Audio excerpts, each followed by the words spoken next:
continuer notre enseignement du mercredi sur comment jeûner efficacement. J'ai dit beaucoup de choses le premier jour et nous sommes basés sur le jeûne de Jésus-Christ dans Luc.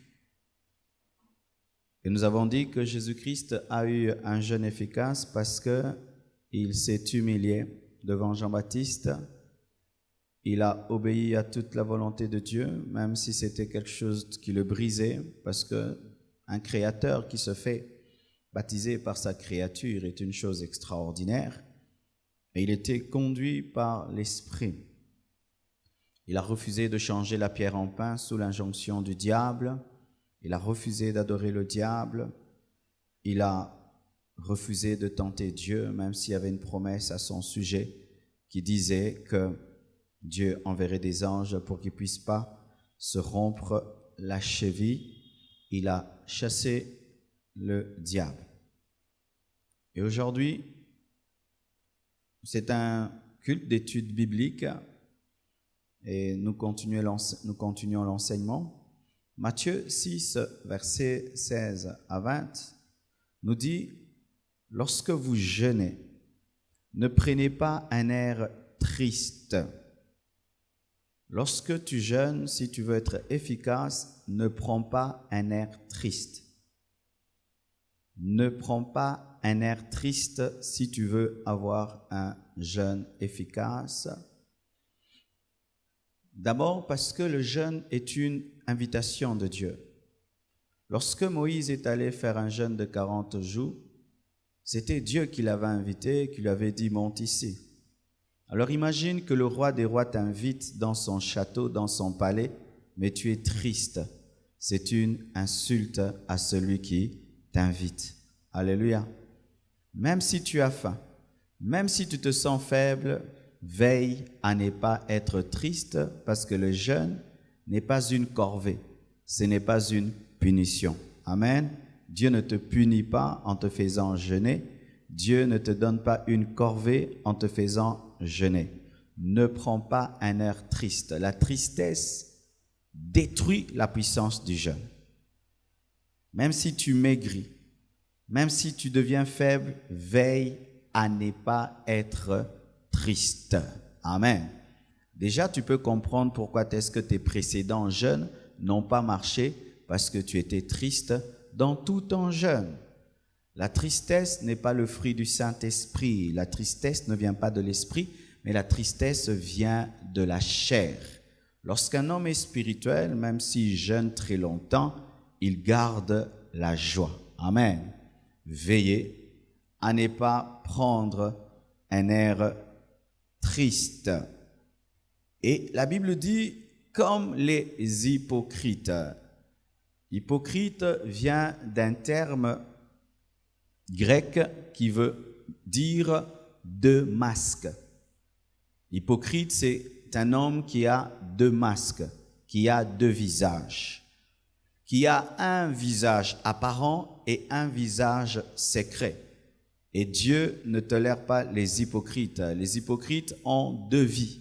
Les hypocrites ont deux motivations. Lorsque tu jeûnes, n'aie pas deux motivations. Amen.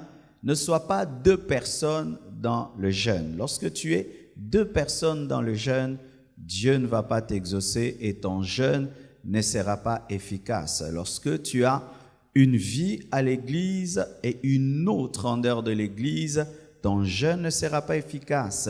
Si ta manière de te comporter à l'église est différente de ta manière de te comporter en dehors de l'église, ton jeûne ne sera pas efficace. Si pendant toute la journée, tu n'es pas concentré lorsque tu viens dans la présence de Dieu, tu veux jouer au concentré, ton jeûne ne sera pas efficace. Si pendant toute la journée, tu étais dans le péché et quand c'est le culte, maintenant tu veux chercher une sainteté du culte, ton jeûne ne sera pas efficace. N'ayez pas deux vies lorsque vous jeûnez. N'ayez pas deux vies lorsque vous jeûnez. C'est pourquoi au Congo, on jeûne beaucoup, mais il y a peu d'efficacité. On jeûne très longtemps, mais il y a peu d'efficacité. C'est pas que Dieu est contre les jeûnes, mais les personnes qui jeûnent sont des hypocrites. Voici une chose qui brise l'hypocrisie. C'est prendre l'un de tes masques et les brûler pour n'avoir qu'un seul visage. Amen. Alors le vrai toi, c'est ça que Dieu veut. Dieu ne veut pas que tu aies une apparence de ce que tu n'es pas et que tu puisses jouer au spirituel que tu n'es pas. Présente-toi devant Dieu tel que tu es. Ne joue pas au saint si tu n'es pas saint. Amen. Et l'hypocrite, c'est aussi quelqu'un qui a deux motivations, qui peut vous présenter une motivation spirituelle, mais au fond, c'est une motivation charnelle. Ça aussi, c'est de l'hypocrisie. Lorsque tu présentes une motivation spirituelle dans ton jeûne, mais au-dedans, ce n'est pas en soi cette motivation qui est, c'est une autre. Et que dit la Bible? Qui se rendent le visage tout défait pour montrer aux hommes. Il fait un jeûne devant Dieu, mais la motivation, ce n'est pas Dieu. La motivation, ce sont les hommes. Mais il fait comme s'il faisait un jeûne devant Dieu, mais sa motivation, ce sont les hommes. C'est de l'hypocrisie lorsque tu jeûnes devant Dieu, mais pour que les hommes te remarquent. C'est de l'hypocrisie lorsque tu fais un jeûne devant Dieu, mais pour être acclamé par les hommes. Lorsque tu fais un jeûne devant Dieu, mais pour battre un record parmi les hommes. Lorsque tu fais un jeûne devant Dieu, pour impressionner tes frères, impressionner tes sœurs, impressionner ton pasteur. Lorsque tu fais un jeûne devant Dieu pour avoir les acclamations de l'Église et pour après commencer à staffer spirituellement, tu es un hypocrite. Lorsque tu jeûnes seulement, lorsque tu jeûnes pour être vu des hommes, tu as reçu ta récompense. Le fait que les hommes t'ont vu, c'est ça ta récompense. Amen. Lorsque les hommes t'acclament que tu es un homme de jeûne, c'est fini, tu ne seras plus exaucé. Alléluia. Ne jeûnez jamais pour être acclamé, ni pour être remarqué. Ne faites pas les tristes pour que les gens vous remarquent et puissent dire, ah, tu vois, il est fatigué parce qu'il jeûne, hein? Tu vois comment il est triste, il jeûne, et comme ça, tu attires l'attention de la maison sur toi, tu attires l'attention de tes amis sur toi, tu attires l'attention de tout le monde, et tu fais maintenant de ton jeûne une arme contre les autres pour attirer tout leur regard. Ne faites pas ça. Une fois que tu fais ça, Dieu ne t'exaucera pas. Bats-toi autant que tu peux, que les gens ne sachent pas que tu jeûnes. Amen. Bats-toi autant que tu peux, que les gens ne sachent pas que tu jeûnes. C'est vrai, ta mère saura que tu jeûnes parce que c'est elle qui te donne la nourriture. Ton mari saura. Mais ça ne doit pas être quelque chose que tu fais. On ne te demande pas, ah, je jeûne. Personne ne te pose la question, je jeûne. Tu peux être dans une fête et puis tu ne manges pas. Tu le dis à personne. Personne ne remarque que tu n'as pas mangé. Mais c'est pas, on te donne la nourriture. Moi, je jeûne. Moi, je jeûne. Moi, je jeûne. Tu vas au boulot, un petit secret. Moi, je jeûne. Moi, je jeûne. Tu peux dire merci, merci, j'ai pas soif. Merci, j'ai pas faim. Amen. Hein? Mais tu ne dois pas crier partout. Je jeûne, je jeûne, je jeûne, je jeûne, je jeûne. Pendant 40 jours, je jeûne, je jeûne, je jeûne. Je te dis, tu vas sortir du jeûne sans aucune récompense. La seule récompense, tout le monde a su que tu jeûnais. Et les pharisiens se comportaient de la sorte parce que c'était des hommes charnels qui se servaient de la spiritualité pour attirer le regard des hommes. Lorsque les pharisiens jeûnaient, tout le monde le savait. Ils marchaient lentement. Ils mettaient la cendre sur leur corps. Ils étaient tout fatigués. Et tout le quartier disait, ah, il est en train de faire un long jeûne. Hein? C'est un homme spirituel. Hein? C'est un homme qui craint Dieu. C'est ainsi qu'il faisait des longs jeûnes. Il n'avait pas la puissance. Il n'avait pas l'onction. Il n'avait pas la révélation. Parce que la seule récompense qu'ils avaient, c'était les acclamations des hommes. Alléluia. Si même aujourd'hui nous arrivons à faire même des affiches, de dire aux gens que nous jeûnons, ça ne doit pas être dans le but de dire que la Compassion est une église qui jeûne. Ça doit être dans le but de faire une convocation solennelle afin d'attirer le peuple de Dieu à une vie de jeûne. Amen. Notre motivation ne doit pas être que nous sommes une église qui jeûne. Une église qui jeûne parce que le jeûne se fait en secret. Alléluia. Mais étant donné qu'il y a des gens qui dans le monde entier aujourd'hui sont en train de suivre tous les programmes que nous faisons dans le monde, nous voulons que eux aussi participent.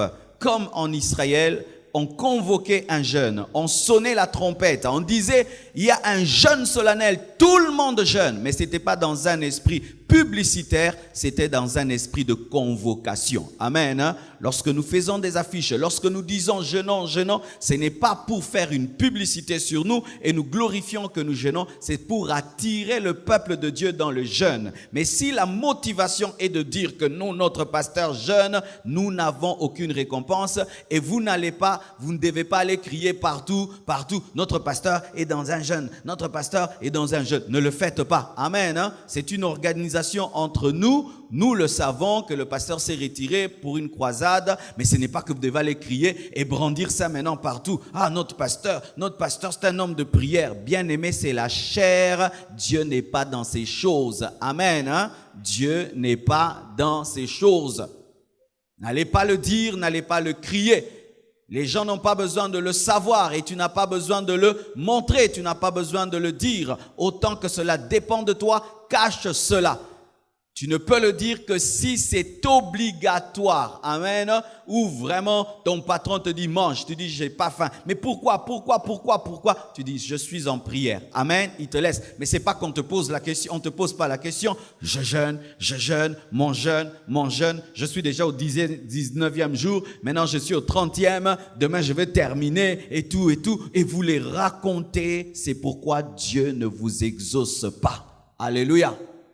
Écoutez aussi ceci. La Bible dit, quand tu jeûnes, parfume ta tête. Jeûner, bien-aimé, ne t'empêche pas d'être propre et ne t'empêche pas de brosser les dents et de te laver. Amen. Car même, là c'est une parenthèse, souvent l'église sent mauvais lorsque les gens jeûnent parce que les gens ne brossent pas les dents et quand vous criez, ça schlingue. Et il y a des gens qui sont trop sensibles aux odeurs. Il y a une sœur qui est venue me voir hier au bureau qui m'a dit « Pasteur, demande aux frères et sœurs de l'église de brosser les dents pendant les jeûnes parce que les précédentes fois, ça a été terrible. » Il y a des gens qui jeûnent même le Pepsodent et la brosse à dents, ils jeûnent l'eau, bien aimé.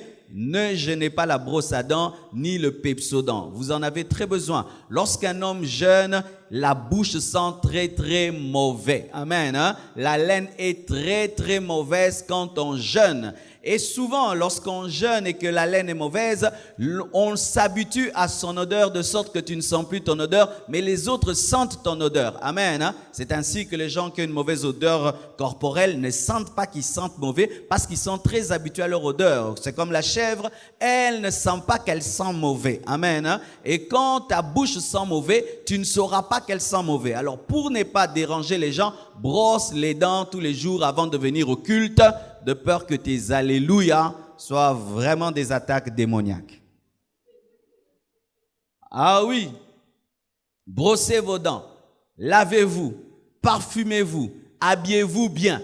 Ce n'est pas parce que c'est le jeûne, mais non, tu es tout le temps babouche, tu te laves pas, tu te peignes pas. La Bible ne dit pas cela. La Bible dit dans le jeûne, parfume-toi, mets de l'huile, habille-toi bien, sois propre. Amen.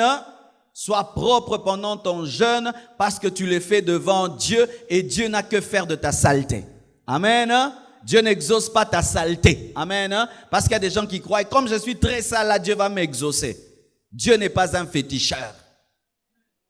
Alléluia. C'est dans le monde de ténèbres, on te dit d'être sale, très sale comme un marabout, très sale comme un féticheur. Mais Dieu, c'est un Dieu de sainteté et dans la sainteté, il y a la propreté. Je dis dans la sainteté, il y a la propreté. Cette sainteté qui rend sale, ce n'est pas de Dieu. Les anges sont saints et tous les habits sont repassés. As-tu déjà vu un ange avec une robe sale et une robe non repassée?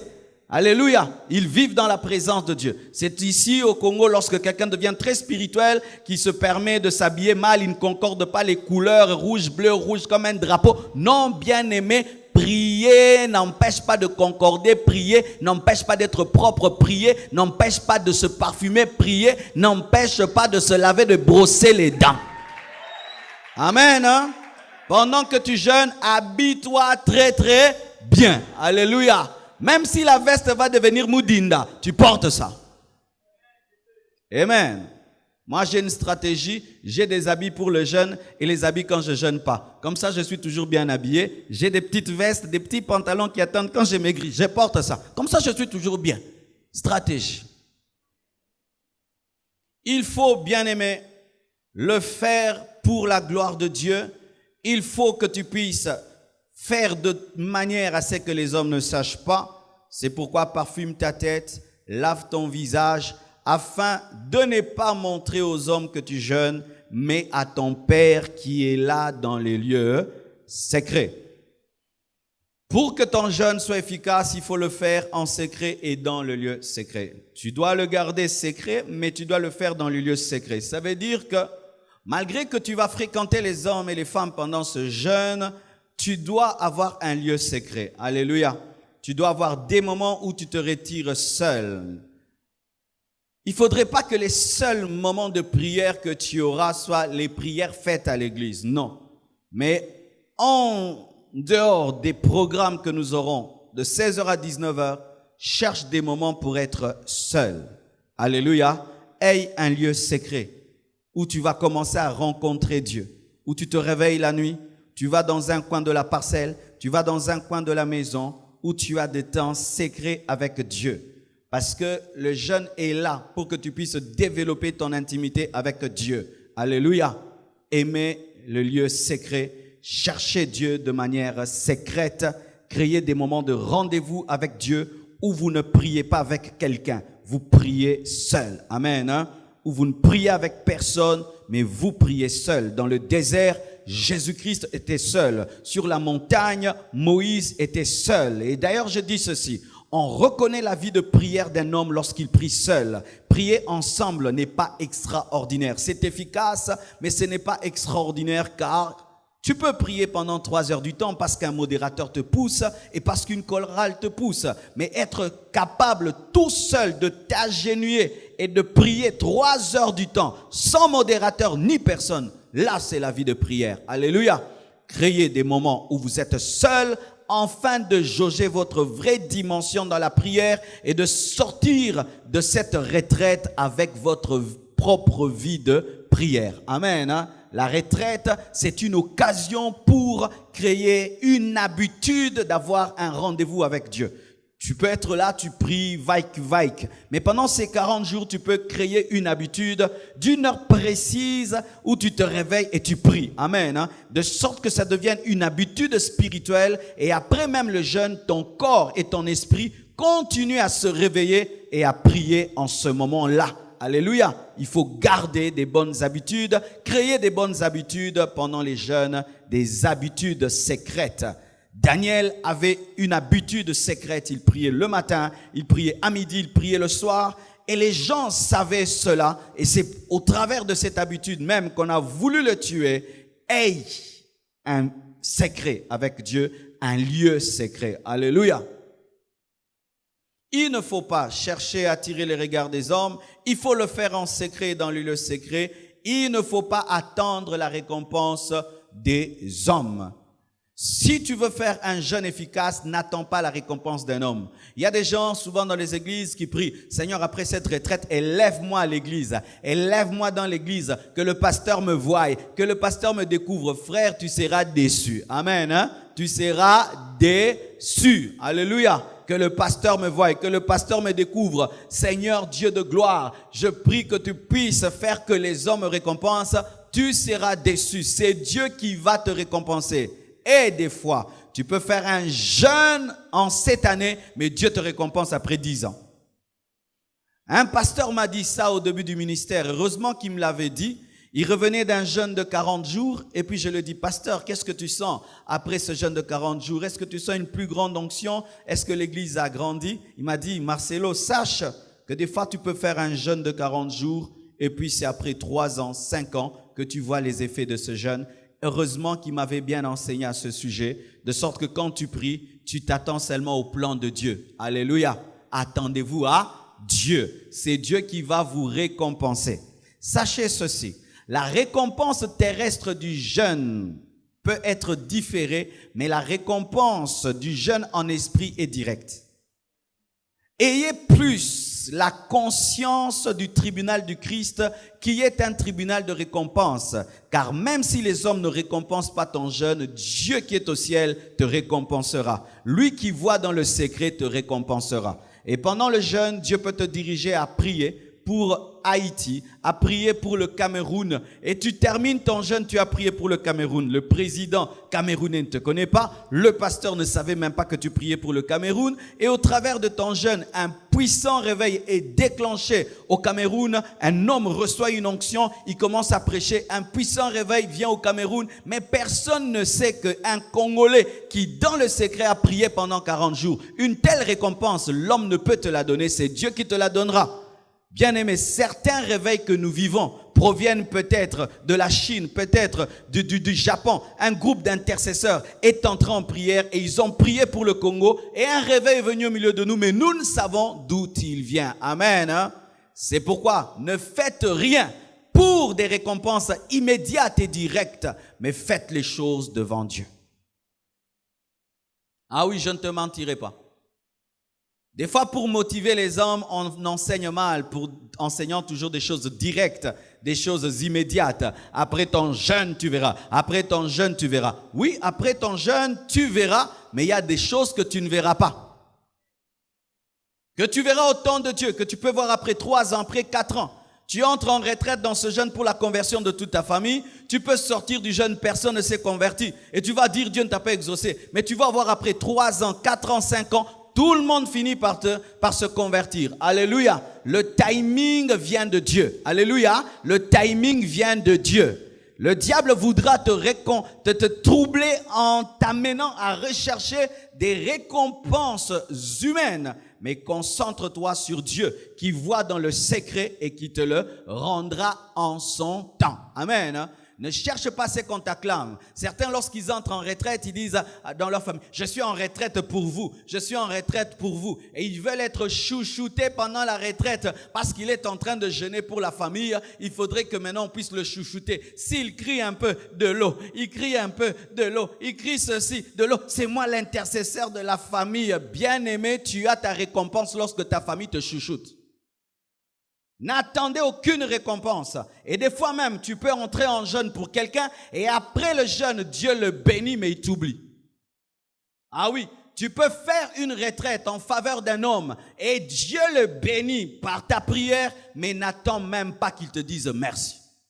N'attendez pas la récompense des hommes lorsque vous jeûnez. Je vois des gens qui, quand ils prient, ils font des suivis, des exaucements. Dieu m'a utilisé pour exaucer ta prière. Où est ton action de grâce? Où est ton action de grâce? Ce n'est pas biblique. Amen. Hein? Ma prophétie s'est accomplie. Où est l'action de grâce? Ce n'est pas biblique. Ce n'est pas parce que tu as prophétisé que tu as fait quelque chose. Toi, tu as seulement parlé. C'est Dieu qui a fait le miracle. Est-ce que même tu sais par où Dieu est passé pour faire ce miracle? Ou vous réclamez des actions de grâce aux gens? Si Dieu t'utilise pour bénir un homme, s'il veut, il donne une action de grâce. Mais s'il ne veut pas, il ne donne pas. Tu n'es pas Dieu pour réclamer des récompenses.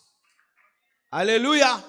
Comme j'ai jeûné pour ta délivrance et Dieu t'a délivré, tu dois me récompenser. Comme j'ai jeûné pour que tu aies le boulot et tu as le boulot. Je vois même des gens qui disent, avant que je prie pour toi, signe ici que tu seras reconnaissant. Ah oui, j'ai vu ça. Des gens qui font signer aux autres des actes de reconnaissance. Tu me promets que tu me donneras ta voiture si Dieu t'exauce. Et quand Dieu exauce, il commence à faire le suivi. Et la voiture, et la voiture, et la voiture. Bien aimé, ce n'est pas de Dieu. N'attendez pas des acclamations ni de reconnaissance.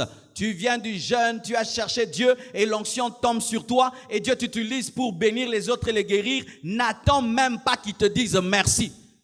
Je n'attends pas des merci de votre part. Si tu me dis merci, gloire à Dieu. Si tu ne le fais pas, gloire à Dieu. Mon but, ce n'est pas que tu puisses me remercier. Mon but, c'est d'être fidèle à Dieu. Mais des fois, nous faisons des sacrifices et après, on attend que l'Église remarque et puisse nous dire merci.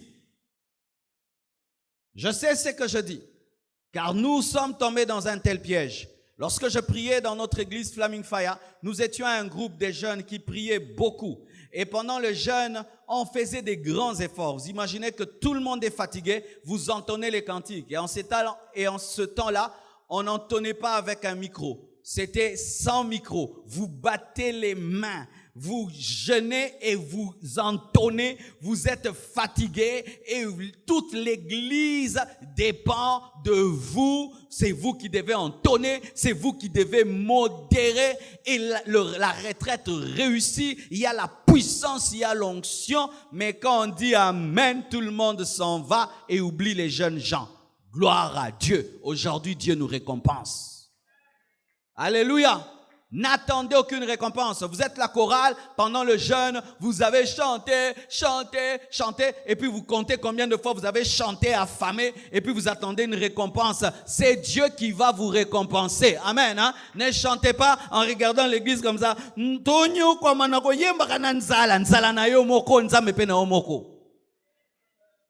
N'attendez aucune récompense des hommes lorsque vous servez Dieu. Et sachez ceci, l'ingratitude humaine est normale et la gratitude est extraordinaire. Si un homme te dit merci, c'est extraordinaire. Mais si il oublie, c'est normal parce que les hommes oublient toujours. Ne faites rien pour qu'on vous dise merci. Parce que certains ici, vous êtes en train de prier pour que papa attrape le boulot et ton père attrape le boulot. Mais une fois qu'il attrape le boulot, il ne te paye pas les études et que tu commences à lui dire « Papa, mais j'avais prié pour ton boulot. » Ne lui rappelle pas. Tu as prié Dieu, Dieu te récompensera. Ne faites jamais des chantages par rapport au sacrifice que vous endurez. Ne faites jamais des chantages par rapport au sacrifice que vous acceptez parce que vous servez Dieu. Alléluia. Il faut le faire en secret, dans un lieu secret. Il ne faut pas attendre la récompense des hommes. Il faut avoir la révélation de la récompense divine. Car même si tu ne vois pas, Dieu voit. Alléluia, Dieu voit. Lorsque j'étais un frère disciple à l'église, je portais les bancs. C'était ça, parmi mon premier ministère, c'était porter les bancs. Amen. Lorsque je suis allé à Flaming Fire, le Seigneur m'a montré des bancs. Il m'a dit, tu porteras les bancs dans cette église. Et il m'a dit que si tu es fidèle avec les bancs, je te confierai les hommes. Alors j'ai commencé à porter les bancs. Mais c'était des bancs qui étaient très très lourds car en ce temps-là, les églises n'avaient pas des chaises blanches. Et il arrivait de fois que tu te fatigues de porter ces chaises lourdes, ces bancs qui étaient lourds, et tu as envie de les laisser parce que tout le monde, après le culte, s'en va et te laisse des bancs. D'autres frères avec qui tu portais les bancs aussi, des fois, ils s'en vont. Et tu as 20 bancs très lourds devant toi. Et tu te dis, si même je ne portais pas ces bancs, le pasteur ne le saurait pas. Et même quand je les porte là jusqu'à avoir mal au dos, le pasteur ne voit pas. Quand j'accepte ce grand sacrifice, qui le voit? Et puis Dieu m'a dit, moi, je vois. Je vois que tu restes après le culte et c'est toi qui transportes les bancs. Je vois. Depuis que Dieu m'a dit ça, ça bâtit un caractère en moi. Je m'en fous du regard des hommes. Je m'en fous de la reconnaissance des hommes. Lorsque j'accepte quelque chose, je le fais pour Dieu et Dieu me le rendra toujours et toujours. Il n'y a pas un meilleur payeur que Dieu. Il n'y a pas un meilleur payeur que Dieu. Lorsque vous attendez la récompense des hommes, vous pleurerez et vous serez découragés. N'attendez rien des hommes et ne faites jamais des chantages par rapport au sacrifice que vous acceptez. Alléluia. Ta famille est combattue par les puissants des ténèbres et tout le monde est en train de manger en cette période. Mais toi, tu vas entrer en jeûne, n'est-ce pas? Et maintenant, pendant que tu jeûnes pour eux, tout d'un coup, les sorciers qui les envoûtent est paralysé, anéanti. Et tout le monde commence à se marier. Mais personne ne t'envoie des invitations le jour du mariage. Et je vois comme ça des gens qui disent « Libala nawe zangayi ». Ah oui. Des intercesseurs qui quittent l'intercession pour venir dire que je priais pour toi. Ce n'est pas de Dieu. Alléluia. Où tu commences à brandir, c'est ma prière qui a fait ça, c'est ma prière. Un homme de prière ne te dit pas qu'il a prié. Il bénit Dieu dans le secret pour ce qui est arrivé. N'attendez aucune récompense des hommes. Alléluia. Tu pries pour un paralytique, il marche après le jeûne, n'attends pas qu'il revienne pour te dire merci mon frère, laisse-le partir. S'il va revenir et te dire merci, gloire à Dieu, et même quand il te dit merci, dis, ce n'est pas moi qui t'ai guéri, mais c'est Dieu qui l'a fait. Alléluia. N'oubliez jamais cela. Sinon, votre jeûne ne sera pas efficace.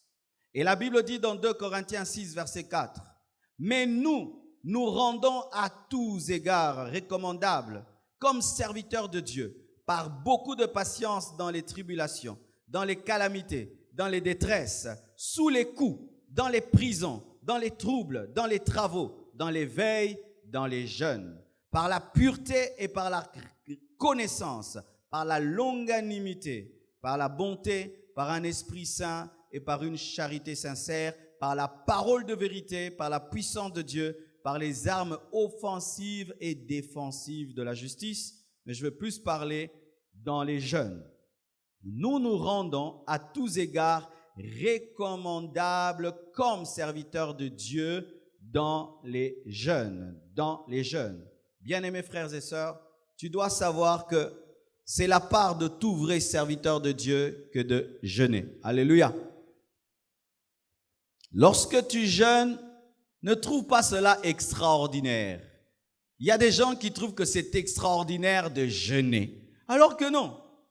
Un serviteur de Dieu normal jeûne. Tu ne fais rien d'extraordinaire. Tu ne vas rien faire d'extraordinaire pendant 40 jours où tu trouves maintenant là, c'est extraordinaire. C'est sûr que ces derniers temps, vraiment, Dieu me trouve extraordinaire. C'est normal. Et comme c'est normal, ça doit devenir ta vie. Car si tu trouves anormal de jeûner, tu vas jeûner une fois et tu ne vas pas jeûner toujours. Mais les apôtres disaient qu'ils étaient serviteurs de Dieu et recommandables par les jeûnes. Un serviteur de Dieu normal jeûne. Et comme je l'ai enseigné à l'école du ministère, tu dois avoir au moins un jour par semaine où tu jeûnes. Un jour au moins par semaine où tu jeûnes.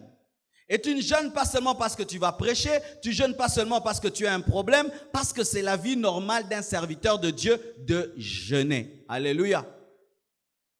Si tu trouves que c'est extraordinaire de jeûner, tu vas arrêter de jeûner. Mais si tu trouves que c'est normal, tu vas continuer. Respirer, c'est normal, c'est pourquoi je respire toujours. Alléluia. Et manger, c'est normal, c'est pourquoi je mange toujours.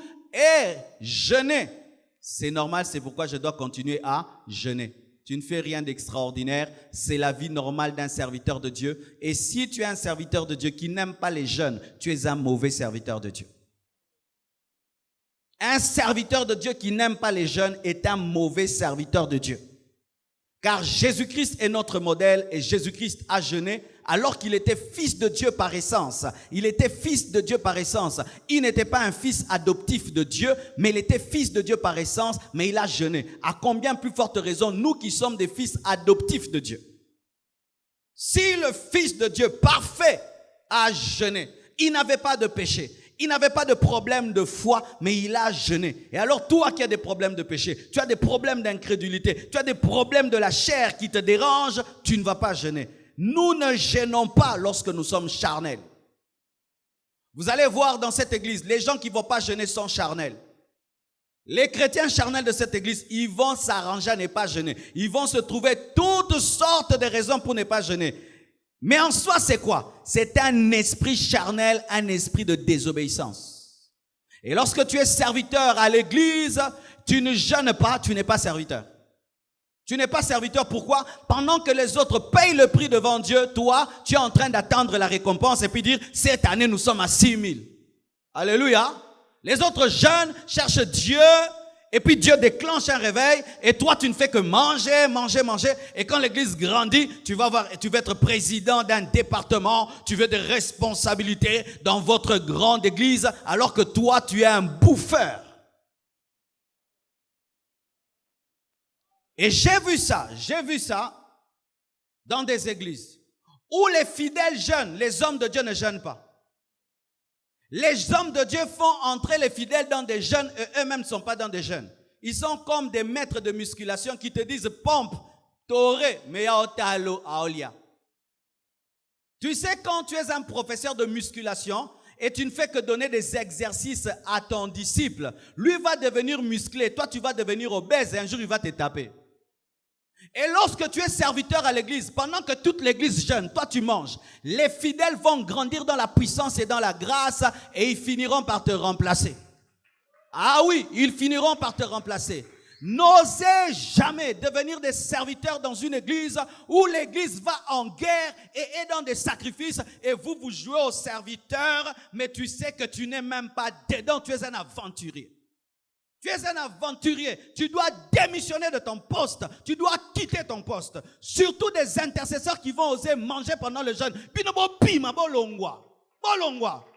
Intercesseur au lien à jeûne. Une année école de membres pour devenir intercesseur, maintenant quand il faut jeûner au kimi, longwa. C'est facile d'entrer dans les récompenses, c'est difficile de payer le prix. Lorsqu'on a commencé la compassion, et Dieu avait fait grâce, au début, il y avait déjà beaucoup de gens. On avait commencé dans un salon qui m'avait été prêté par la maman Malengo, et que Dieu bénisse cette femme qui m'avait cédé son salon. On avait commencé avec le pasteur Guy, avec Tite, qui est aux États-Unis, et Olivier Malengo, qui est en Afrique du Sud. C'est là qu'on a commencé la compassion. Après quelque temps, le salon était devenu petit. On est sorti du salon. On priait dehors dans la cour de maman Malengo. Et puis, c'était devenu petit. On a dû prendre un double salon à Lemba. Et c'était devenu petit. Ça débordait. Et puis, il fallait commencer la compassion. On avait trouvé une parcelle au niveau de Bachi. Et le Seigneur me dira, ils sont trop nombreux pour commencer avec l'église. J'ai dit, quelle grâce j'ai de commencer déjà avec beaucoup de gens comme ça. Ils sont trop nombreux. Et plusieurs savent que c'est une jeune église et dans une jeune église, ils auront rapidement des responsabilités. Ils deviendront rapidement des prédicateurs, rapidement de ceci. C'est pourquoi ils se sont déjà positionnés par rapport à la jeune église parce qu'ils sont en train de voir la trajectoire. Ainsi seront des présidents de ceci, des prédicateurs. Amène-les là où ils n'iront pas et là où seuls ceux qui ont l'appel resteront. Je dis, je les amène où? Amène-les dans des sacrifices. Tous ceux qui viennent pour la gloire vont fuir. Et ceux qui viennent pour Dieu vont rester. Je les ai amenés dans un jeûne de 7 jours. Ils ont fui, on est resté à 30. Alléluia. Et beaucoup de serviteurs dans les églises, ils aiment la gloire dans l'église. Quand l'église grandit, quand l'église construit et tout. Mais payer le prix pour que les âmes soient sauvées, pour qu'il y ait l'onction, qu'il y ait la gloire, ils n'aiment pas. Bien-aimés frères, sœurs, tu peux être reconnu dans une église comme serviteur, mais à la liste de Dieu, tu n'y es plus. Car il est possible que le peuple t'appelle le roi Saoul, mais Dieu ne t'appelle plus le roi, il appelle David roi. Ne vous contentez pas d'avoir des titres à l'église, mais soyez réellement ce que vous êtes devant Dieu. Et la chose qui te maintient en Dieu, c'est d'être dans sa présence. Je cesse d'être votre pasteur si je ne suis plus votre modèle. Même si je m'appelle pasteur, je ne suis plus le pasteur. C'est quelqu'un d'autre qui l'est, en secret et en esprit. Ah oui, bien-aimés frères et sœurs, vous qui êtes ouvriers, vous qui êtes serviteurs à l'église, ce jeûne est une épreuve pour vous où vous devez prouver votre consécration et votre fardeau par rapport à l'œuvre et que vous êtes réellement des serviteurs. Certains vont dire, mais moi je n'ai pas des grands problèmes pour faire un jeûne de 40 jours. On ne jeûne pas parce qu'on a des problèmes.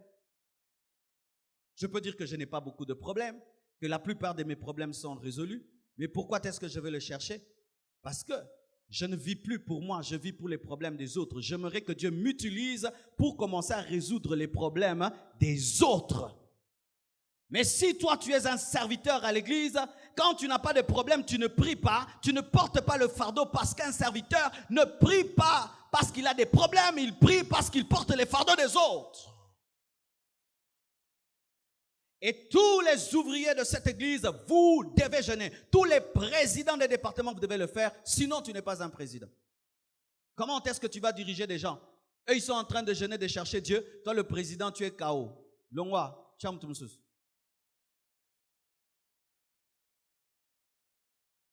Alléluia. Et Paul, parlant des caractéristiques de son ministère, il ne parle pas seulement des miracles et des prodiges. il parle des jeunes. Il parle des jeunes. Bien-aimés frères et sœurs, il faut être heureux de jeûner, car ce n'est pas une corvée, ce n'est pas une punition. C'est ça la vie d'un serviteur de Dieu. Servir Dieu, ce n'est pas seulement prêcher, ce n'est pas seulement chanter. Servir Dieu, c'est aussi jeûner. Alléluia. Servir Dieu, ce n'est pas seulement se tenir devant Dieu avec une belle veste. Non.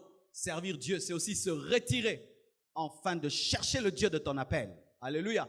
Car si tu ne te ressources pas, tu vas commencer à donner des nourritures frélatées et périmées. Alléluia.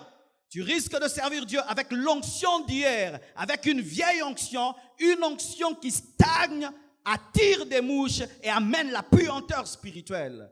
Le jeûne te permet en tant que serviteur de Dieu de te renouveler spirituellement afin de donner des choses solides et mûres venant de Dieu.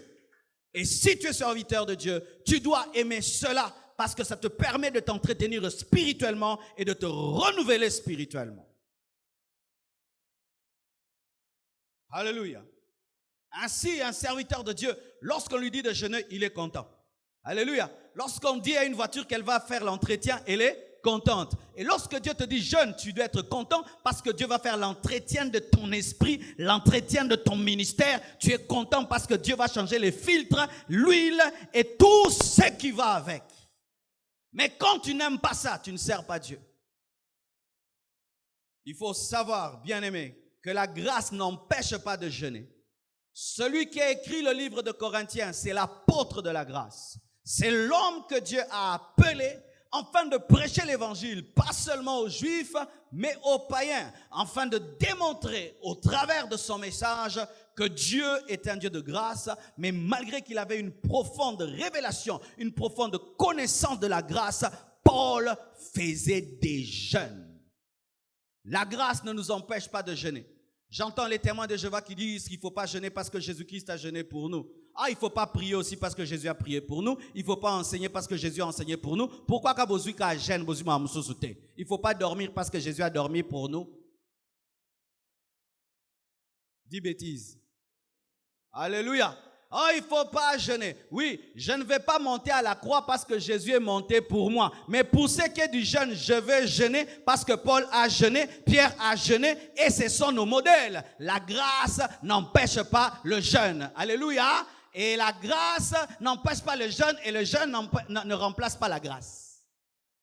La grâce n'empêche pas le jeûne et le jeûne ne remplace pas la grâce. Malgré que nous sommes dans la grâce, nous devons jeûner. Car pour l'instant, notre époux nous a été enlevé. Nous attendons l'enlèvement. Après l'enlèvement, on ne va plus jeûner. Mais tant que l'époux nous est enlevé, nous allons jeûner. Lorsque Jésus était présent parmi les apôtres ne jeûnaient pas. Mais lorsque l'époux leur est enlevé, ils jeûnent. C'est pourquoi les disciples de Jean-Baptiste disaient, pourquoi est-ce que tes disciples ne jeûnent pas? Il dit, il est impossible que les amis de l'époux puissent jeûner pendant que l'époux est présent. Mais lorsque l'époux leur sera enlevé, alléluia, et Jésus est déjà monté au ciel, il nous a été enlevé. Il n'est pas là physiquement, il est là spirituellement. Le jour qu'il reviendra physiquement, je ne jeûnerai plus.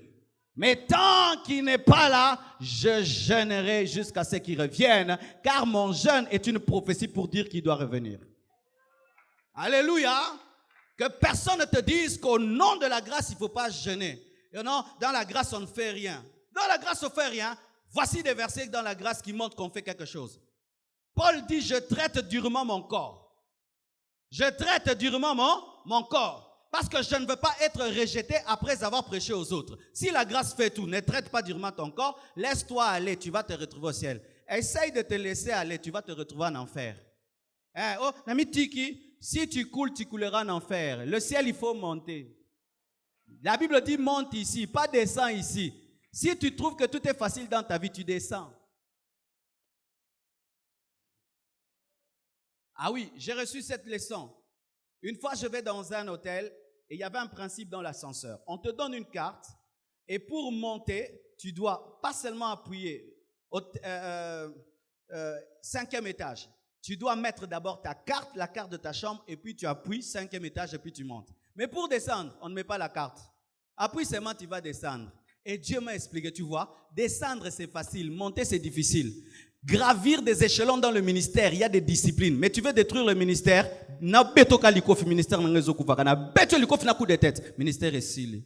n'est-ce pas? Alors lorsqu'il y a des gens qui vous enseignent tout le temps la facilité, faites très attention, ce n'est pas de Dieu. La Bible dit étroit est le chemin qui mène au ciel. C'est la Bible qui dit. Mais quand on commence à vous dire que large est le chemin qui mène au ciel,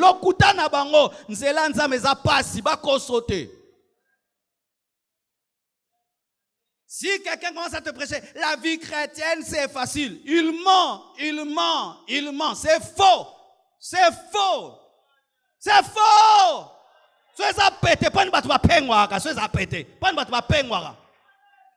Jésus dit priez afin de ne pas tomber dans la tentation. Jésus lui-même dit ça. Il dit Pierre, j'ai prié pour toi. Pierre, j'ai prié pour toi parce que le diable te réclamait. Bien-aimé, la vie chrétienne, il faut que Dieu te fasse grâce, mais il y a ta part. Il y a une discipline et parmi les disciplines, il y a le jeûne. Parmi les disciplines, il y a le jeûne. La grâce n'empêche pas de jeûner. Et voici. Certains ne jeûnent pas parce que qui prient pas beaucoup ou pas, il y a l'onction, qui prient pas beaucoup ou pas, il y a des miracles et des prodiges. Tu sais, ça veut dire quoi? Que si tu ajoutais la prière et le jeûne, il y aurait plus. Les miracles et les prodiges qui se manifestent dans ta vie, même si tu ne pries pas, tu ne jeûnes pas, même si tu ne te consacres pas, en soi sont des invitations pour de plus grands miracles et pour une plus grande vie de consécration.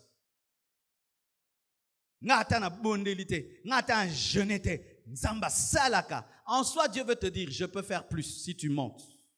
Après avoir fait un jeûne, oublie ce jeûne et pense à un autre jeûne que tu dois faire. Ainsi, toute ta vie, tu pourras prier et jeûner. Mais si tu comptes, tu vas dire après Alpha 40, plus jamais. Ce sera dans 2 ans que je vais le faire. Certaines personnes croient que Jésus-Christ n'avait jeûné qu'une seule fois dans son ministère, dans le jeûne de 40 jours. Mais la Bible nous dit qu'une fois, Jésus-Christ, lorsqu'il causait avec la femme samaritaine, ses disciples sont venus pour lui donner la nourriture. Il a dit, je suis en train de manger une autre nourriture, ma nourriture est la volonté de Dieu.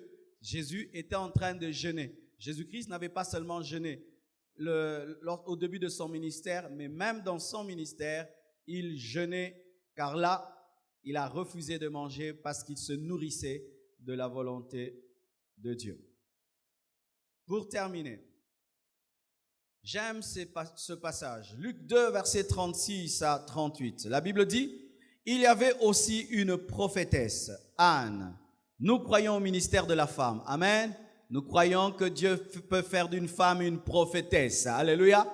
Est-ce qu'il y a des prophétesses en ce lieu? Que Dieu bénisse vos ministères. Alléluia. Il y avait une prophétesse Anne, fille de Panuel, de la tribu d'Asser. Elle était fort avancée en âge. Mais cette femme avait connu un malheur dans sa vie. Elle s'était mariée vierge, mais après 7 ans, son mari était décédé. Elle avait décidé après cela de rester veuve toute sa vie. Et la Bible nous dit, âgée de 84 ans, elle ne quittait pas le temple et elle servait Dieu nuit et jour dans le jeûne et dans la prière. Et lorsque Jésus-Christ était présenté au temple, elle est survenue après Siméon. Elle a commencé à louer Dieu. Elle parlait de Jésus-Christ alors que tout le monde voyait un bébé. Anne a pu voir sans une étoile. Elle a pu voir que c'était le Fils de Dieu. Alléluia. Cette femme, pendant toute sa vie, est restée dans le temple pour jeûner et pour prier. Et ce passage nous révèle des avantages du jeûne. Si tu veux jeûner efficacement, tu dois connaître les avantages du jeûne, car on fait facilement une chose lorsqu'on comprend ses avantages. Amen.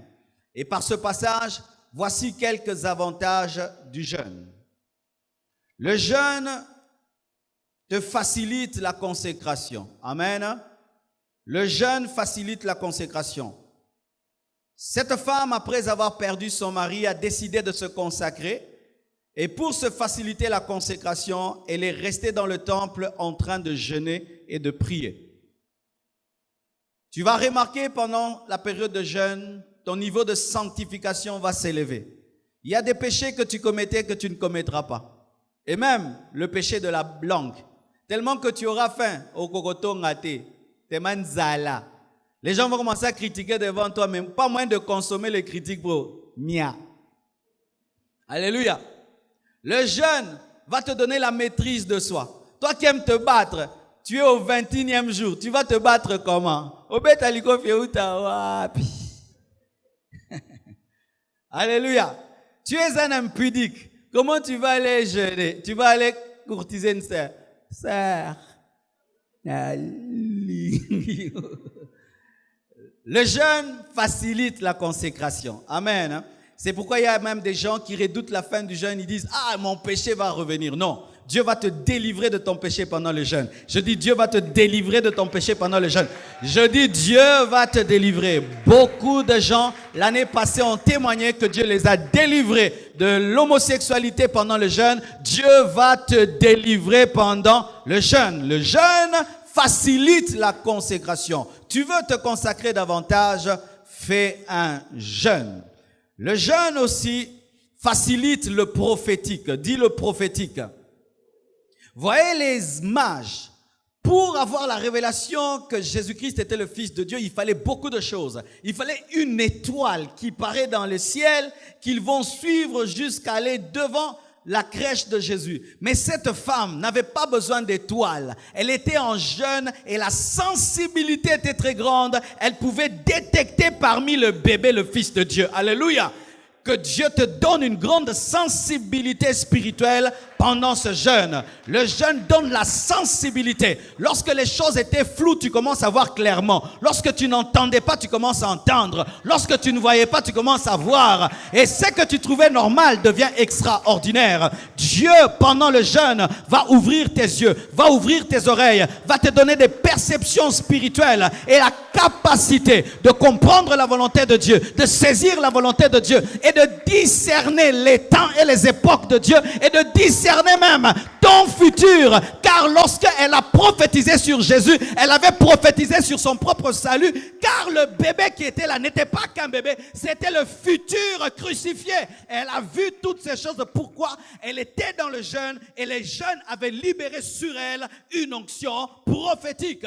Que Dieu te donne la restauration de ton don prophétique, que Dieu te donne la restauration du prophétisme. Toi qui ne prophétisais plus, que Dieu te donne de prophétiser encore. Toi qui ne voyais plus, que Dieu te donne de voir encore. Toi qui ne sentais plus, que Dieu te donne de sentir encore. Toi qui ne sentais plus, que Dieu te donne de sentir encore. Que Dieu renouvelle ta dimension prophétique, que Dieu renouvelle ta dimension de perception spirituelle, que la voix de Dieu redevienne claire en toi, que la voix de Dieu redevienne claire en toi pendant ce jeûne. Je déclare au nom de Jésus-Christ de Nazareth que tu recevras des dons spirituels. Je déclare au nom de Jésus-Christ de Nazareth que tu recevras l'onction prophétique.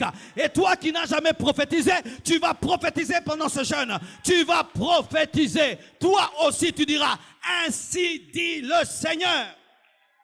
Tu diras, ainsi dit le Seigneur. Tu verras ce que tu ne voyais pas. Oui, dans le jeûne, Daniel a vu Gabriel, il a vu Michaël. Toi aussi tu verras. Le monde spirituel va s'ouvrir et le voile qui était sur tes yeux va se déchirer. Que le voile se déchire pendant Alpha 40. Que le voile se déchire pendant Alpha 40. Que le voile se déchire pendant Alpha 40. Que le voile se déchire pendant Alpha 40. Et que Dieu te donne la sensibilité. On ne prophétisera pas sur toi, tu prophétiseras sur toi-même.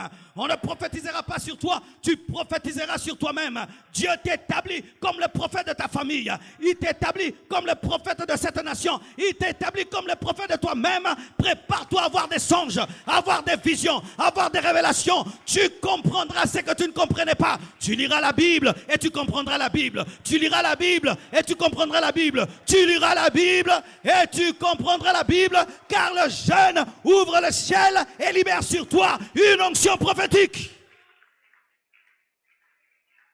Alléluia. Elle avait 84 ans. Là où les jeunes ne voyaient pas, elle voyait parce qu'elle jeûnait. Les jeunes ne jeûnaient pas, elle, la vieille, jeûnait. Elle a vu ce que les jeunes n'ont pas vu parce qu'elle était dans le jeûne. Même si tu es une maman, tu peux jeûner. Même si tu es papa, tu peux jeûner. Et c'était une grand-mère, 84 ans. Mais ça n'est pas quoi. 84 ans, ça a sensibilité. Et bon, il y a 30 ans, il y a 40 ans, il y a 50 ans. Okoyoka. Si une vieille maman de 84 ans peut opérer dans le prophétique, et toi un jeune, la Bible dit que Dieu répandra son esprit sur toute chair, vos fils et vos filles prophétiseront. Mais elle n'était pas concernée par ce verset, elle était une vieille mais elle a prophétisé. Frères et sœurs, attendez-vous à entendre. Attendez-vous à voir, attendez-vous à discerner, attendez-vous à comprendre, attendez-vous à saisir, attendez-vous à dire ce que vous n'avez jamais dit, attendez-vous à toucher ce que vous n'avez jamais touché, attendez-vous à sentir ce que vous n'avez jamais senti. Je vous le dis. Mandela Bashaya. Et les gens ne vont pas te comprendre. Parce qu'on ne peut pas comprendre une vieille maman de 84 ans qui dit qu'un bébé est le Messie. Ozana a besoin de comprendre la prophétie na ote po sakolango. Po Messie akotika la na maboko a marité. Akosuka ne kulusu pe akobikisa.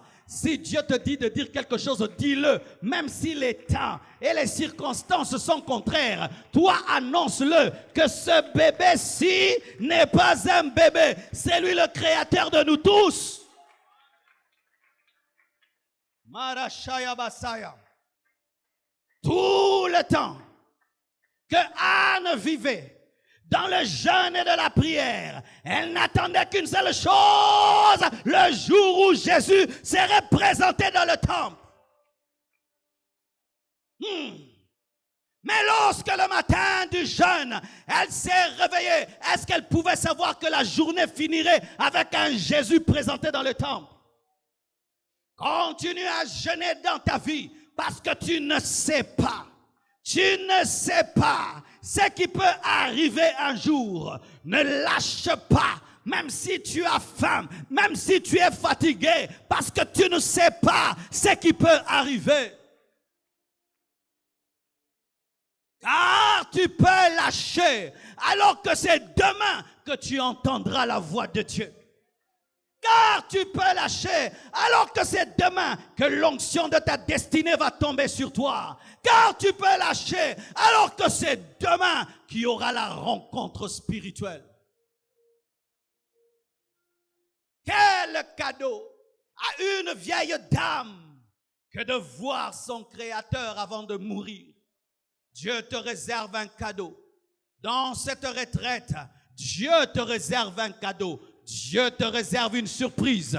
Anne, Dieu te réserve une surprise. Anne, Dieu te réserve une surprise. Dieu te réserve une surprise. Sois prêt, sois prêt, sois prêt, sois prêt. Dieu te réserve une surprise. C'est pourquoi j'entrerai de tout mon cœur dans ce jeûne, car je m'attends à une rencontre spirituelle.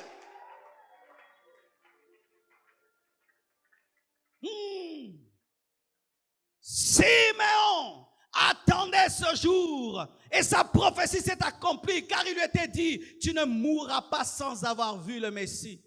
Mais une autre femme aussi, qui n'avait pas reçu une prophétie, mais qui était sensible, est entrée dans la prophétie. Makabrendo Saya.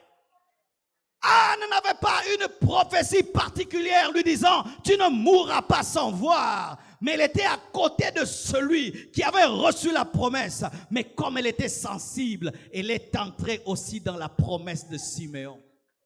Le jeûne te permet d'avoir l'intelligence des saisons, te permet d'avoir l'intelligence des opportunités que Dieu te donne. Le jeûne te permet de saisir ce que tu ne pouvais pas saisir. Le jeûne te permet de capter ce que tu ne pouvais pas capter.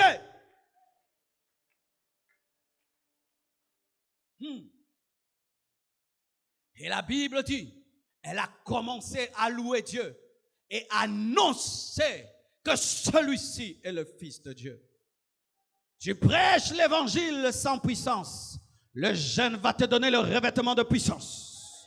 Tu annonces Jésus-Christ en puissance. Le jeûne va te donner le revêtement de puissance.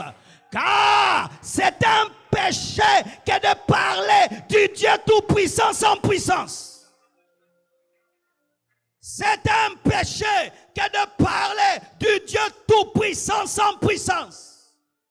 C'est un péché que de parler du Dieu de feu sans le feu. C'est un péché que de parler du Dieu d'onction sans revêtement. C'est pourquoi lorsque Jésus-Christ a dit à ses disciples, vous recevrez une puissance, le Saint-Esprit survenant sur vous, vous serez mes témoins. Ils ont compris qu'ils devaient payer le prix dans la chambre haute. Ils ont compris que pour recevoir ce revêtement, pour annoncer, nous devons monter dans la chambre haute. Et si même la Bible ne dit pas qu'il jeûnait dans la chambre haute, moi je suppose qu'il jeûnait dans la chambre haute. La chambre haute, la chambre du revêtement pour prêcher l'évangile n'était pas une chambre de causerie.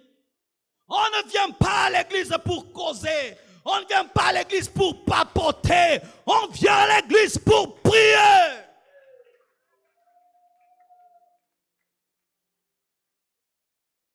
Elle reçut une puissance qui lui permit d'annoncer que ce bébé n'est pas qu'un bébé, c'est mon Messie.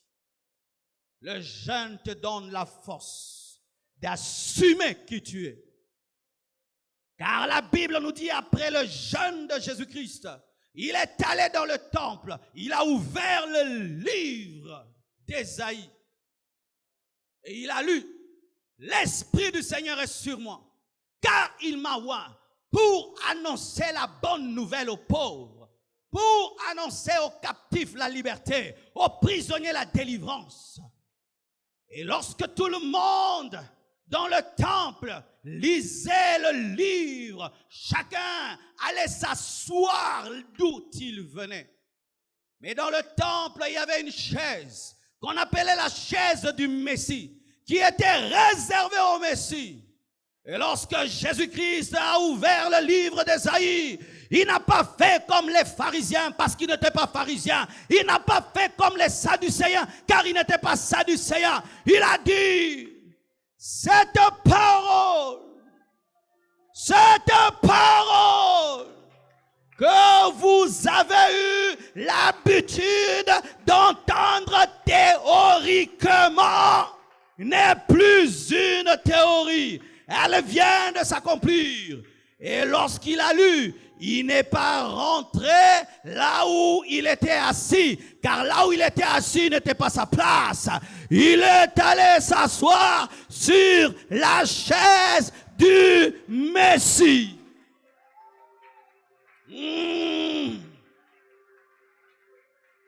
Il a dit, cette parole s'est accomplie. Et il s'est assis sur la chaise du Messie. Et tout le monde le regardait pour dire, ça c'est quel genre de personne? Mais le jeûne lui a donné la force de confirmer ce qu'il est. Tu as peur des fois de dire que tu es chrétien, que tu es serviteur de Dieu. Le jeûne te donnera la force de t'asseoir à ta place. Es-tu fils de Dieu? Je le suis. Même si tu vas me tuer, je le suis. Es-tu serviteur de Dieu? Je le suis. Tu es franc-maçon, jamais de la vie je ne suis franc-maçon. Moi je suis dans le royaume de Dieu. Je suis chrétien radical.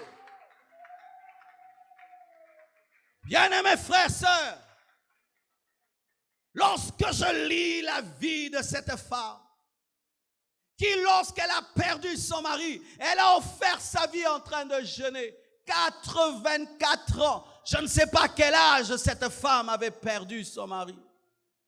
Mais peut-être qu'à l'âge de 30 ans déjà, pendant plus de 54 ans, en train de jeûner, de prier, de jeûner, de prier, se disant, pourquoi tout ça? Mais elle ne savait pas que le Fils de Dieu, en entrant dans le monde, viendra la saluer dans le temple. Entre Marie, Joseph et Jésus, qui dirigeait l'autre? Jésus est le seul bébé qui a choisi son nom.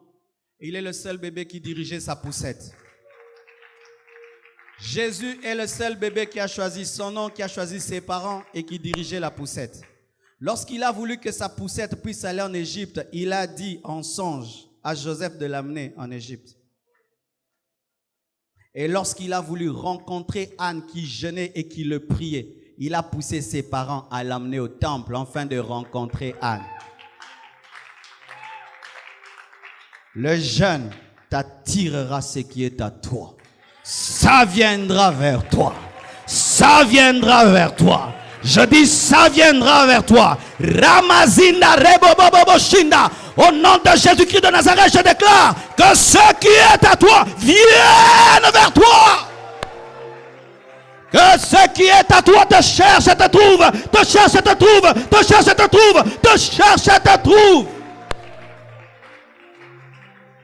Jésus était le cadeau de Dieu à cette vieille dame et il a poussé ses parents à se rendre vers elle. Car il savait qu'elle était dans le temple, ça fait des années. Il savait que cette vieille dame allait mourir bientôt, mais Dieu avait un cadeau pour elle. Le jeûne a la capacité de faire de toi un aimant spirituel qui attire ce qui est à toi. C'est pourquoi Jésus-Christ n'a pas commencé son ministère sans avoir jeûné et prié. Après le jeûne, Pierre qui était à lui est venu. Matthieu qui était à lui est venu. Même Judas qui était à lui est venu parce qu'un crucifié a besoin d'un Judas car il ne peut se crucifier lui-même. Il a même attiré celui qui devait le tuer. L'un des disciples les plus importants, celui qui t'amène à la mort. C'est ainsi que vous remarquez que les hommes de jeûne et de prière ne se battent pas beaucoup. Ils ne luttent pas trop avec les hommes parce qu'ils ont déjà trop lutté avec Dieu.